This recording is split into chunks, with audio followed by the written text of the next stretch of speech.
Oke, baik, kembali lagi.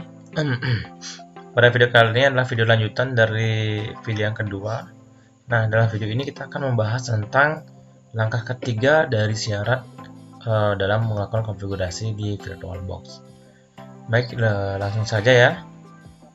Nah, ketika kedua langkah tersebut sudah disetting, kita lanjut ke langkah ketiga. Kembali lagi, saya akan memberikan bayangan. Jadi kalau misalkan kalian melakukan instalasi langsung pada MikroTik, terutama MikroTik, kalian cuma menghubungkan atau hanya menghubungkan kabel dari ISP untuk ke port 1 dan menghubungkan kabel dari port 2 ke klien seperti itu. Yang pastikan kabel dari ISP sudah terhubung dengan internet. Kemudian kalian akan satukan jaringan, samakan jaringannya agar terhubung ini. Kemudian port 2 dan klien juga samakan jaringannya. Kemudian kita akan setting routing, mengenai setting IP address seperti ini. Kemudian setting root gateway-nya, internet gateway-nya agar terhubung dengan dari ini, terhubung dengan internet, dan setting NAT-nya dan DNS-nya. Nah, karena sekarang kita hanya mengkonfigurasi NAT gitu. Jadi kita akan setting MikroTik ini supaya terhubung dengan internet saja. Untuk pertemuan selanjutnya kita akan mencoba untuk mengkonfigurasi sampai di blocking situs seperti itu. Oke, lanjut. Jalankan terlebih dahulu MikroTik kalian. Tunggu prosesnya. Nah, bagi kalian yang tidak mempunyai varianti, silahkan simak terlebih dahulu. Nah, suatu saat jikalau kalian sudah mendapatkan atau dengan cara meminjam atau dari siapapun kalian punya laptop, kalian bisa mencoba instalasi VirtualBox MikroTik ini dalam VirtualBox. Oke. Untuk login MikroTik loginnya yaitu admin ya, dengan password kosongin saja ya. Oke. Dan tekan continue. Nah, kita akan cek terlebih dahulu interface yang aktif. Interface bisa interface spring. Nah, ada dua interface, berarti kita sudah men-setting dua port yang kita hidupkan. Nah, kemudian kita akan memberikan IP pada port 1 ya, atau ether 1 dengan cara klik IP address, ketik IP address add address, masukkan IP-nya. Nah, kita akan kembali ke topologi ya. Nah, seperti ya. Nah, ini kita kembali ke topologi ya, yang mana kita akan mendapatkan yang mana IP port 1 akan kita setting menjadi 192.168.3.2 agar terhubung dengan IP ISP.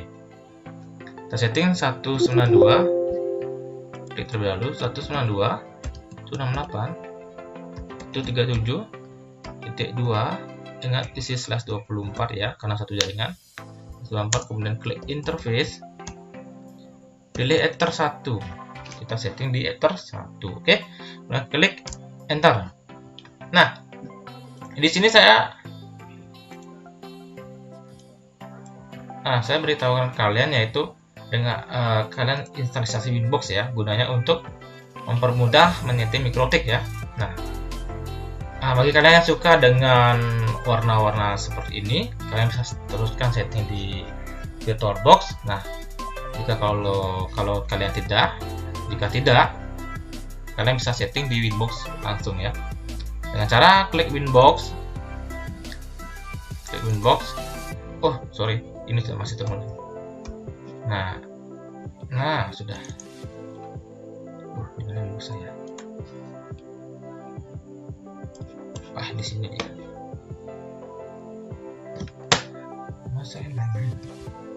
Nah, ini Winbox. Maaf ya, mau saya main tadi. Oke. Nah, untuk menghubungkan ke Winbox ada caranya, yaitu kalian pastikan memiliki IP address terlebih dahulu di router kalian agar terdeteksi di aplikasi Winbox. Sama halnya kalau misalkan kalian men-setting secara langsung, kalian pastikan terlebih dahulu LAN di laptop kalian itu sudah kalian setting IP address-nya. Kemudian kalian masuk ke Winbox dan men-search IP atau MAC address yang ada di router kalian. Oke, ini ya IP-nya dengan password kosong ya, ingat login admin dengan habis itu kita connect. Nah, inilah tampilan ketika kalian men-setting router ya di Winbox. Oke, klik OK. Nah, untuk mempermudah, sebenarnya kalian bisa saja men-setting di sini ya. Tapi kalau misalkan kalian setting di sini kalian hanya bisa men-setting secara command line atau dengan cara coding. Tapi kalau misalkan kalian setting di sini di Winbox, kalian bisa men-setting secara GUI atau Graphic User Interface. Seperti ini ya. Misalkan kalian ingin mengecek IP address, nah klik IP, kemudian address, pilih ini address, akan muncul IP address yang kalian sudah install tadi ya, 7.2 tadi tersatu. Kalau misalkan kalian ingin mendapatkan, tinggal klik add. Nah, sebenarnya ini sangat disarankan, cuman untuk pertama kali bisa menggunakan terminal saja ya, supaya lebih cepat. Nah, kemudian taruh di sini, kita akan buka sebelumnya. Oke. Nah, kemudian kita akan langsung saja kita akan cek dulu IP address-nya.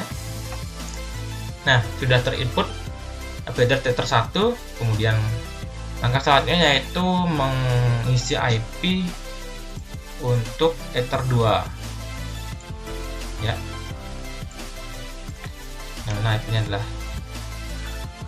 IP address DD address 192.168.10.1/28 ya. Ada yang tahu /28 berapa terminal max-nya? Kemudian kemudian klik interface, ketik interface, terus ke Ether, arahkan ke Ether 2 ya. Nah, tadi udah Ether 1, sekarang Ether 2. Oke, sekarang kalian bisa print lagi atau cek lagi IP address yang sudah tersetting. Ada 2 ya, yang 11 dan 3.2. Oke. Nah, langkah selanjutnya IP address sudah terinstall. Langkah selanjutnya apa? Yaitu menginstal gateway. Oke. Sebenarnya ini sudah kita bisa cek apakah kita sudah bisa cek Ether 1 ini apakah sudah terkoneksi dengan IP ISP dengan cara ping IP ISP-nya 192.168.37. Nah, Swastiastu semua mau. Nah, sudah mau ya. Berarti IP address berarti router kalian sudah terhubung dengan ISP, oke?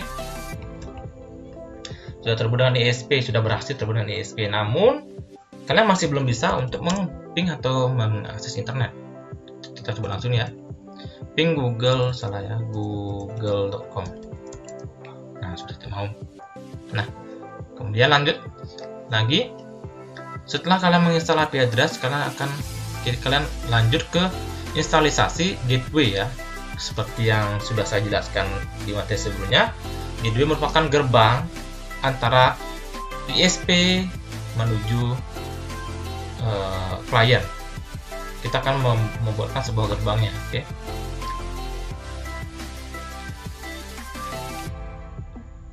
Dengan cara ketik IP root, kemudian add IP root add gateway ya, gateway. Ketikkan gateway-nya berapa ya? Nah, kalau di sini gateway-nya yaitu IP ISP atau IP public-nya ya. Gateway-nya langsung mendapatkan akses internet dari public ISP. 192.168.137.1, oke. Terus kalian klik enter. IP root gateway. Nah, setelah itu kita bisa ngecek apakah gateway sudah terinstall dengan cara IP root print. Nah, sudah ya. Kalian bisa lihat di sini gateway sudah terinstall di sini ya. Jadi kita sudah memberikan sebuah gateway pada router kalian. Nah, Setelah itu kita akan coba untuk meng-ping. Apakah setelah kita install gateway, apakah sudah mau mengirimkan paket, akan ping ke 888 coba ya. Bisa sih sudah mau dia. Nah, sudah mau dia terinstalasi paket, namun karena di sini belum terisi NAT, jadinya tidak bisa memping Google. Kita coba ya, ping Google ya .com. Nah, dia belum bisa memping Google karena belum terinstall NAT atau DNS. Kita akan install terlebih dahulu NAT-nya dengan cara fp firewall NAT add chain karena ke NAT source NAT ya, ke guna exchange-nya kita pilih masquerade. Kita akan teruskan ke interface keluaran, yakni enter 1 yang akan memberikan kita hubungkan gitu dari klien ke IP public seperti itu. Kemudian kita klik enter. Nah, habis itu untuk menerjemahkan, jadi router itu tidak mengetahui ya, sama seperti laptop, kita perlu untuk memberikan, sama seperti ya server yang lainnya, kita perlu memberikan sebuah DNS untuk menerjemahkan nama-nama domain, yang mana kalau misalkan kalian akses Google, kan kalian harus mengetik 888. Nah, di sini kalian menggunakan DNS agar kita bisa mengakses Google itu dengan cara mengakses domainnya saja, seperti itu, oke? Dengan cara kalian ketik IP, kemudian DNS, ketik set, dan set server, DNS-nya langsung ke ISP ya, 192.168.137.1 ya. Kita langsung DNS ke ISP. Sama seperti firewall, kita langsung ke ISP apapun itu kalau kita ke ISP. Karena dari ISP-nya akan meneruskan atau memberikan akses internet. Oke. Kemudian klik ketik allow remote request. Pilih yes. Nah, di sini ada alasan kenapa harus memilih allow remote request yes. Kalau ada yang tahu alasannya, kalian bisa sebutkan ya apa alasannya di kolom komentar nanti. Enter. Kita akan cek sekarang ya, apakah sudah mendapatkan akses Google. Kita langsung aja ke Google tanpa basa-basi, jangan sungkan-sungkan. Nah, sudah mau kan? Jadi router kalian ini sudah terhubung dengan internet, sudah berhasil terhubung dengan ISP. Router kalian ini sudah berhasil terhubung dengan ISP. Jadi sampai sini ini sudah berhasil terhubung dengan ISP dengan sudah. Nah, angka selanjutnya kita akan menghubungkan ke klien. Kita akan menghubungkan klien ini akan terhubung ke ISP. Kita akan menguji dengan cara hidupkan kliennya, XP-nya, kita start jalankan. Sebenarnya sampai sini saja untuk konfigurasi NAT ya, sangat simpel sekali. Konfigurasi routing NAT cuma sampai sebatas agar router tersebut sudah bisa terkoneksi saja, agar router tersebut sudah bisa memberikan akses IP public kepada kliennya, seperti itu.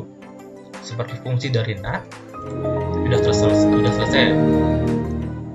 selesai konfigurasi NAT. Nah, kemudian untuk konfigurasi lainnya, sebenarnya untuk router sendiri banyak yang bisa kalian explore ya di sini ya. Misal kalian jadikan bridge untuk port 345-nya dengan satu server, yaitu server ISP, dengan satu ISP maksud saya. Kalian bisa berikan port 2345, atau kalian berikan dia hotspot pada user-user kalian yang akan mengakses atau klien-klien kalian. Kalian bisa berikan dia DHCP server agar klien kalian itu bisa mengakses IP secara DHCP. Kalian juga bisa memberikan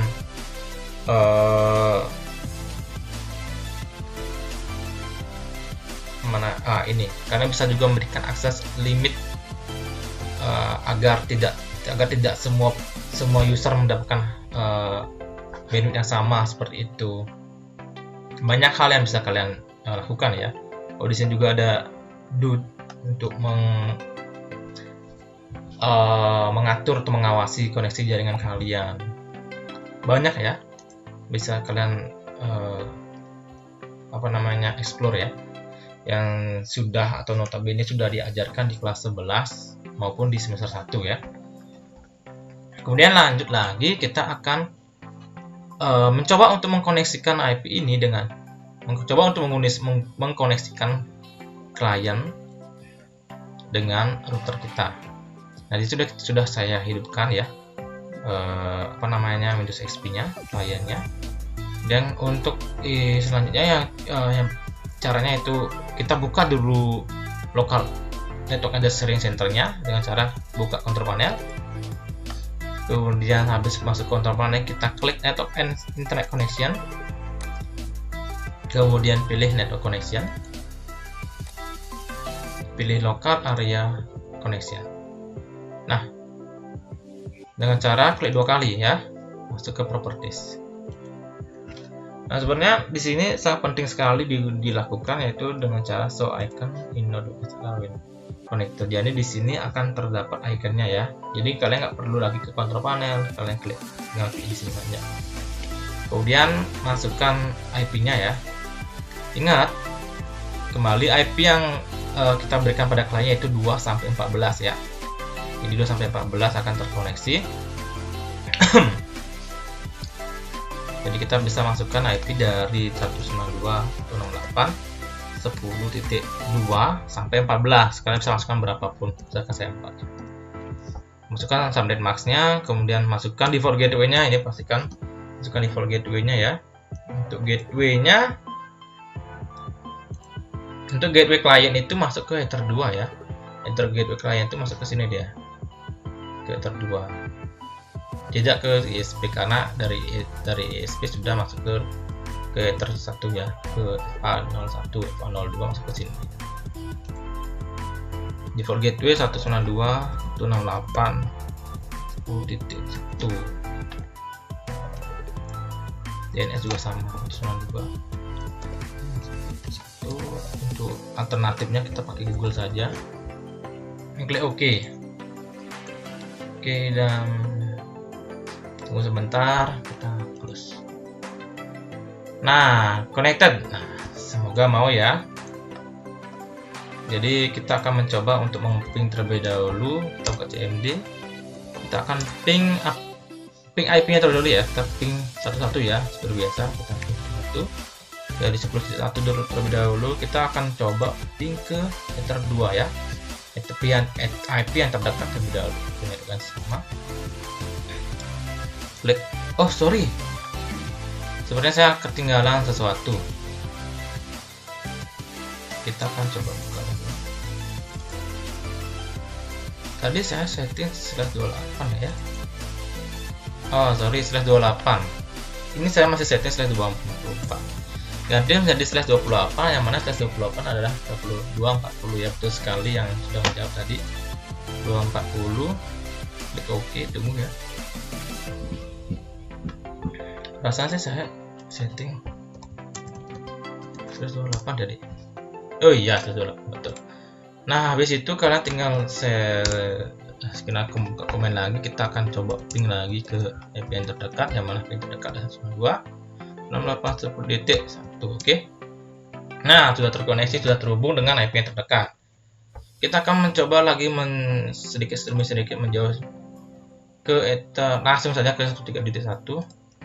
Saya sudah penasaran apakah ini mau atau tidak. Semoga mau. Nah, semoga mau, sudah mau. Saya akan mencoba untuk langsung. Nah, ini berarti ini sudah terhubung dengan internet atau IP ISP ya. Jadi klien ini sudah terhubung dengan IP ISP. Kita akan mencoba untuk mengakses apakah kita mau ya. Semoga tidak mau, ping Google. Nah, mau dia. Berarti tidak ada kendala ya dalam penyetingan. Ini berarti settingannya sudah berhasil ya. Nah, untuk memastikan lagi, kita akan buka internet connection. Mau ya. Kita akan akses google.com di sini ya, google.com. Nah, sudah mau. Sekarang hari Ibu ya. Bukan ulang tahun ke siapa ini. Kemudian kita akan coba akses Canberra. Nah, jadi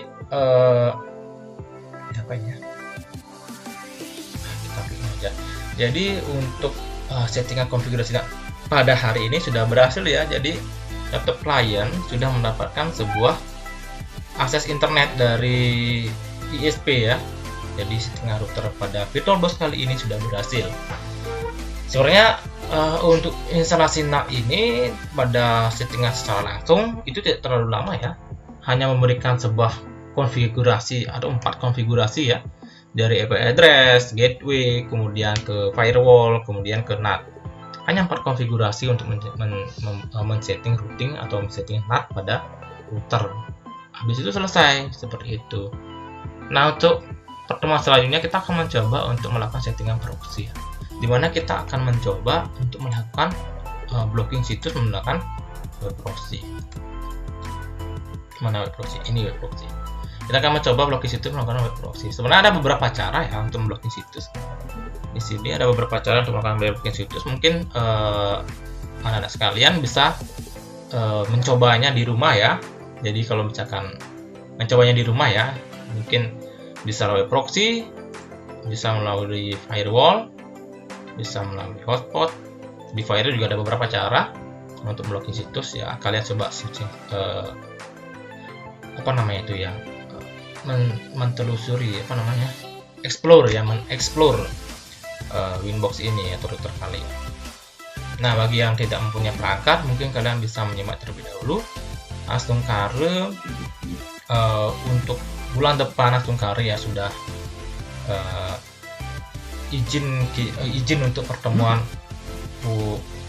kelas 12 tatap muka sudah diberikan dari dinas. Kita akan mencobanya secara langsung. Nah, untuk hari ini sudah cukup ya. Semoga mudah dipahami. Silakan dicoba, jangan sungkan-sungkan, dan silakan kalian coba. Kalau misalkan ada masalah, kalian tinggal kita lakukan diskusi di WA group dan kita akan lakukan diskusi terlebih lanjut. Nah, ingat selalu mematuhi protokol kesehatan dan ingat jaga kesehatan dimanapun kalian berada ya. Sekian dan terima kasih. Untuk tutorial kali ini saya tutup dengan ucapan selamat pagi.